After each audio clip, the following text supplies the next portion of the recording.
Hello, everybody. This is Charles Calhoun, aka the Shade Tree Pro. Once again, I know I haven't done a video in a while, but like I said, I'm always working. I recently put some posts up on my Instagram as well as my Facebook that I was going to show people, or I was showing people, how the right or the trail leg works in a golf swing. And what I talked about is that when we talk about shifting in the golf swing, we're always talking about, is it two pivots, or what's how I go, one pivot or two pivot, and everybody's trying to get over to the left side.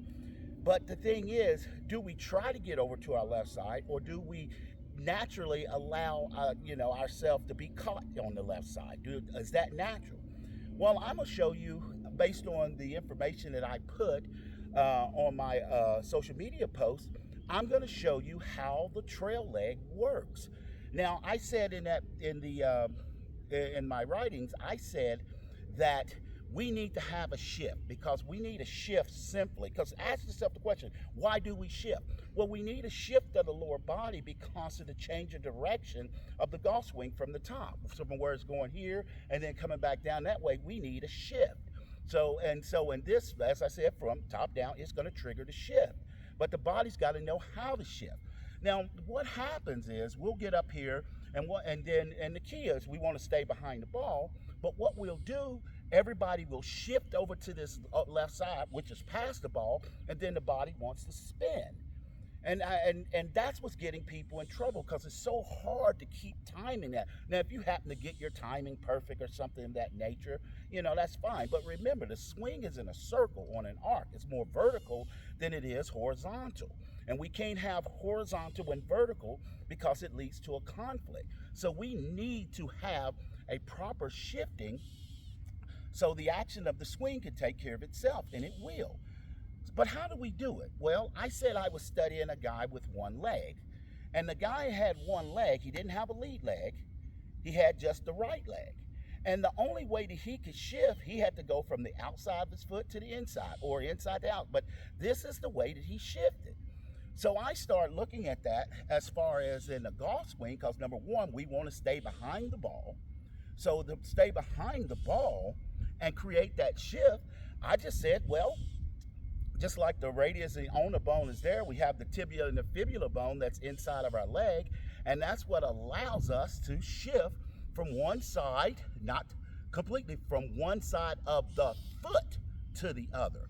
See, and that's what we're doing. See, when the body shifts, what's doing, the energy has to go somewhere. When the pelvis shifts, the energy has to go somewhere. So from the outside of the foot to the inside of the foot, and that's what allows us to stay behind the ball.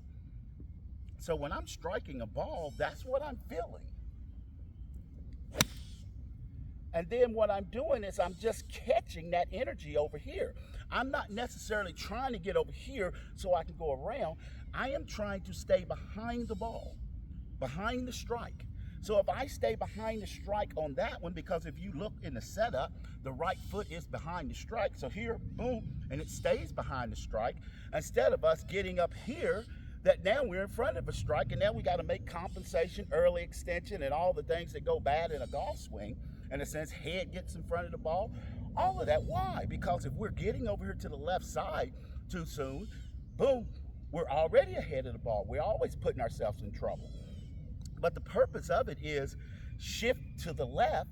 Shifting to the left is going, in essence, we can go from the outside of the foot, which is the right side, to the inside of the foot, which is the left side of the right, So that's the simplicity of being able to sit up there and feel your shift. Boom. And that's really how the right or the trail leg works in a golf swing. And when you do that, because, see, everybody thinks everything is in the hips.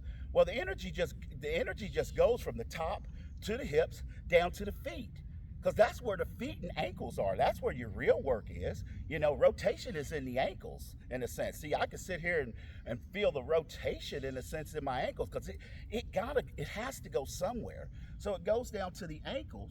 So now how do I use it? Just like I said, when I'm going down here, that's why I don't feel no loading. When I go here, I basically go to the inside. Just go from the outside of my pinky toe to the inside. But the trick to it, I go in it goes counter, if a clock was laying on the ground, it would go counterclockwise. That's it. Hogan did it.